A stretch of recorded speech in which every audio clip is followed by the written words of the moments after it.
So while I'm waiting for the store to open up real quick, I want to talk about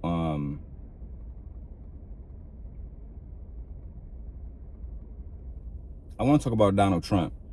I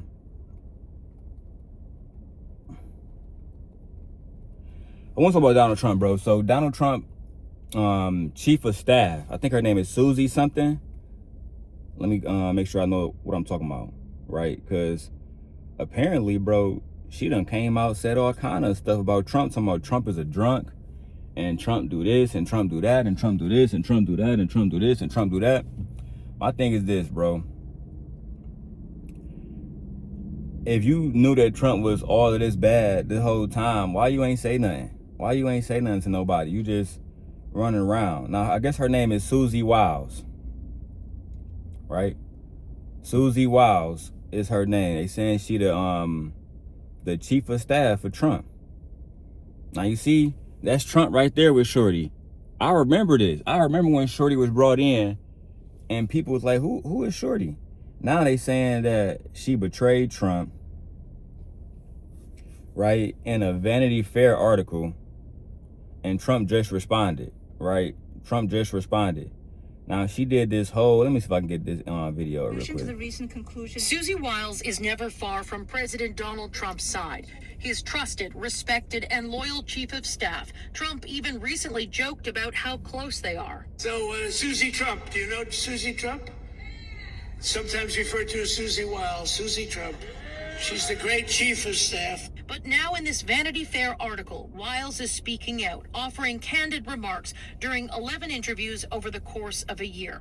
She said Trump has an alcoholic's personality, and he operates with a view that there's nothing he can't do. Vice President J.D. Vance, she says he's been a conspiracy theorist for a decade, which Vance seemed to laugh off. So I think it's crazy because before I play J.D. Vance response, so J.D. Vance is a conspiracy theorist. Trump is an alcoholic, which Trump has responded and said he don't even drink alcohol, which I don't believe. I just don't believe that. I don't believe that he was hanging out with Epstein, they was partying, and you know what I'm saying, they got pictures of him with Diddy. I doubt that he has never took a shot ever in his life, never drunk a glass of champagne or wine ever in his life. We know Trump is a liar, right? That's what, and I have nothing against Trump, right? I argue with my wife about this all the time.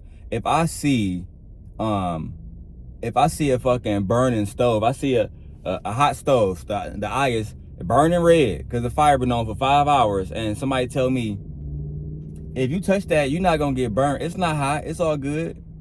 Half of y'all, according to the voting population, half of y'all gonna believe this shit.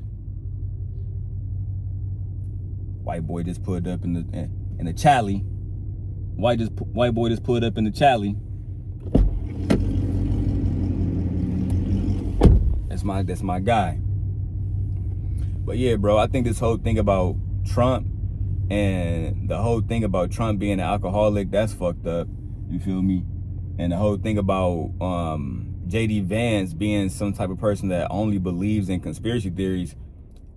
Even though I don't like J.D. Vance, I find that hard to believe too. I find it hard to believe that he got to the place he been. What's good, bro? I'm about to come in a minute. Yes, sir. All right, bet. But I find it hard to believe that J.D. Vance is just a conspiracy theorist who, I don't even know what to make of that. We talking about the vice president, bro. That's like if somebody said Kamala Harris was just a conspiracy theorist. I can't believe that. You got to give me more. You've been sitting in the office with this man for months now, almost a year. And the only thing you can say about him is he drink alcohol. So does every other adult American.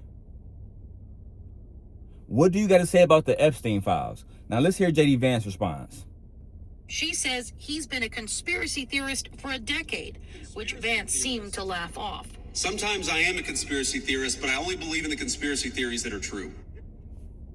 And J.D. Vance, for you to put out that statement, I only believe in conspiracy theories that are true.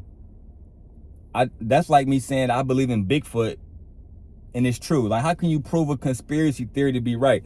It's like the stuff Candace Owens got going on with Turning Point USA. where she's making this conspiracy that they had something to do with Charlie's death. And rest in peace to Charlie, man. Listen, I know I always get a lot of slack from black people when I say rest in peace to Charlie Kirk, but he didn't deserve to die. And I'm gonna leave it there. He should be alive. And I've always said that, so I don't want to be attacked by Erica Kirk or nobody from Turning Point USA. I've always said that Charlie Kirk should have never been shot in Utah. And that was un-American. But what's also un-American is to get in front of the American people who voted you in, who trust you, and to lie to them. Let's hear more. The ice baby. Since Trump was elected, Wiles admits she's tried to rein in his attempts to seek revenge and settle scores, saying in one interview, and there may be an element of that from time to time. Who would blame him? Not me. So you don't blame Donald Trump for getting retribution against his enemies, but you also try to stop Donald Trump. And that's why you're speaking to us now, because you tried to stop Donald Trump. But you also don't have a problem based on your own quote. And there may be some element of that from time to time. Who would blame him? Not me. But you're literally blaming him now, gang. Like, I don't understand that. Let's watch the rest before I go into the story. And after Trump demanded the prosecution of New York Attorney General Letitia James, Wiles said that might be the one retribution. On tariffs, Wiles says there was huge disagreement at the White House over whether they were a good idea. So Trump want to get this black woman who's a judge in New York out of here. And apparently that's for retribution. That's not because it's the right thing to do, or the American thing to do is him being in his feelings and want to get some get back. That's crazy. Now we talking about tariffs.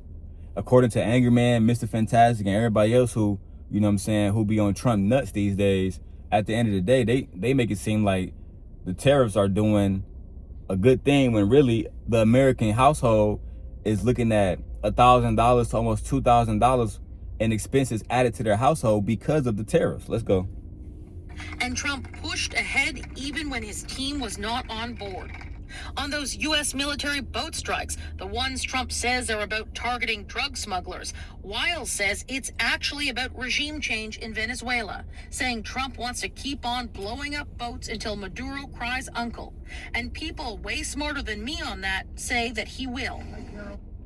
So apparently Trump isn't going to Venezuela and blowing up their little boats and their boats or whatever, their little Navy boats, because it's not because of they're doing something bad or doing something that can harm Americans. It's because he want a regime change.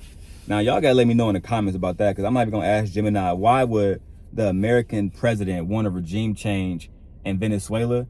I'm not that politically smart yet to know why President Trump, or even have a hint to why President Trump would want to change the regime in Venezuela. I haven't heard anything bad about them. Like back in the day, we wanted to change Al Qaeda's regime because they're fucking Al Qaeda, right? We wanted to change what's his name, Saddam Hussein. We wanted to change him because he was on goofy shit too. So at the end of the day, there's certain reasons why I can understand they go into certain countries and try to change stuff, right? Put a U.S. embassy there and start making their country more like our country. But at the end of the day, I just don't understand how this applies to Venezuela. For now, the White House is supporting Wiles by attacking the press. This is, unfortunately, another example of disingenuous reporting. Wiles called the article a hit piece, saying that it lacked context and disregarded much of what she said. Trump is standing by her, suggesting he's not offended. Katie Simpson, CBC News, Washington. CBC News, y'all. So apparently Trump not offended. Trump said he don't drink. I'm gonna play that clip when I go live, but that's all I got to say about that one, man. I don't know, bro.